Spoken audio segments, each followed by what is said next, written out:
Promotion immobilière au Burkina Faso. Une nouvelle loi promulguée hier lundi 3 juin 2023 fait de l'État et les collectivités territoriales les seules entités autorisées à entreprendre les opérations de lotissement. Boulsa, le Conseil provincial de secours d'urgence et de réhabilitation statue sur la situation des personnes déplacées internes. Mesdames et messieurs, voilà ce qui constitue la une de l'actualité de ce mardi 4 juillet 2023 sur la première web radio du Burkina.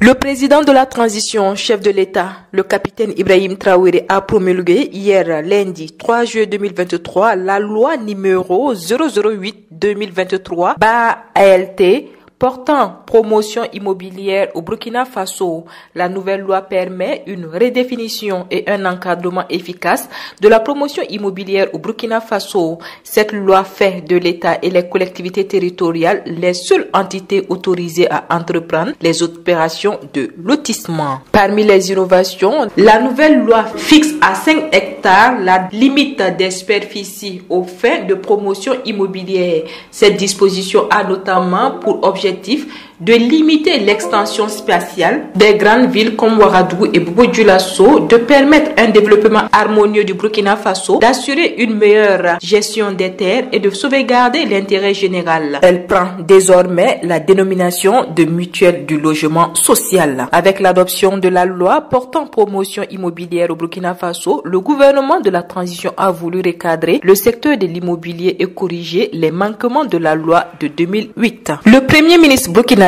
Maître Apollinaire Joachim Kielem de Tambela, a exhorté hier lundi à Bobo-Dioulasso les acteurs du monde des affaires burkinabé à prendre toute la place qui leur est accordée dans le processus de relance de l'économie nationale. C'était à l'ouverture des travaux de la 5e édition de la rencontre nationale des cadres de concertation et d'orientation pour le dialogue État-secteur privé. L'édition 2023 du cadre de concertation se donne pour objectif de présenter l'état de mise en œuvre des recommandations et engagements de 2021 et les actions envisagées pour la mise en œuvre des recommandations issues des rencontres régionales et sectorielles de 2022. Elle va également permettre d'examiner les préoccupations qui n'ont pas eu de réponse satisfaisante dans les instances antérieures, et ce, en vue de susciter conformément aux objectifs de ce cadre de concertation des politiques et réformes à même d'instaurer un environnement plus propice au développement du secteur privé. Maître Joachim Kielem de Tambela a fait savoir que le gouvernement a pris la pleine mesure des nombreux défis à relever pour accompagner la transformation structurelle de l'économie burkinabé.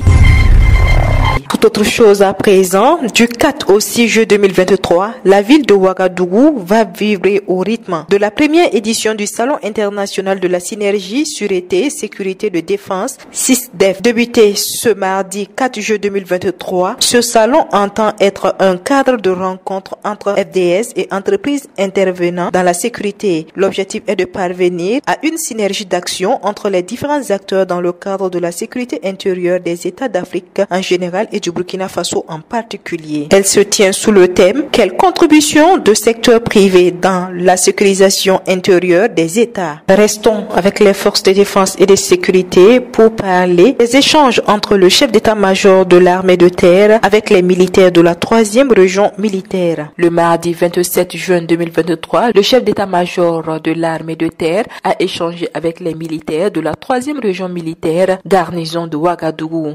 Ces rencontres qui interviennent après celles des premières, 4e et 2e régions militaires visaient à féliciter les hommes pour leur effort consenti dans le cadre de la reconquête du territoire national et à les encourager à poursuivre dans la même dynamique. Le chef d'état-major de l'armée de terre a officiellement installé le chef de bataillon Ouedraogo Armand Michel et le lieutenant-colonel Sawadogo Wenyam Rachid respectivement dans leurs fonctions de commandement des écoles et centres de formation et de commandant de la 3e région militaire. Il faut noter que les deux ont été nommés par décret présidentiel du 14 novembre 2022. Leur prise de commandement est désormais effective. Je vous le disais en titre, les membres statuaires du Conseil provincial de secours d'urgence et de réhabilitation, COPROSUR, ont planché au cours de leur deuxième session ordinaire tenue le 3 juillet 2023 à Boulsa sur l'état des lieux des personnes déplacées internes et les diverses contributions à l'effort de paix. Le président de Coprosur, Adama Konseiga, a salué les membres du conseil en général et Abdoulaye Bamoro en charge de la communication du CONASUR en particulier pour leurs contributions désintéressées qui ont permis d'atteindre les résultats escomptés.